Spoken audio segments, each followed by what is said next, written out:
ഹരേ കൃഷ്ണ, ജയശ്രീ രാധേ രാധേ. ഭഗവാന്റെ മുമ്പിൽ നാം നമ്മെ തന്നെ മറക്കണമെന്നാണ്.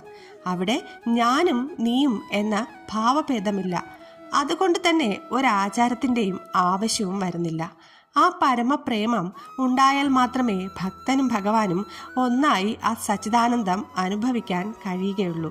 ഗുരുവായൂരപ്പന് ഒരു പ്രത്യേകതയുണ്ട്. ഒരു തവണയെങ്കിലും മനസ്സറിഞ്ഞ് വിളിച്ചാൽ മൂപ്പര് പിന്നെ എന്നും നമ്മുടെ കൂടെ തന്നെ ഉണ്ടാവും.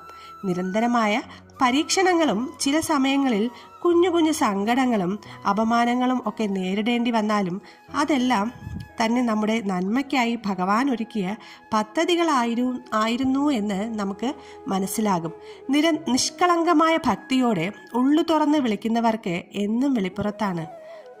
ആ വിളി കേൾക്കാൻ കണ്ണനെന്നും കാതോർത്തിരിക്കുന്നുണ്ടാവും.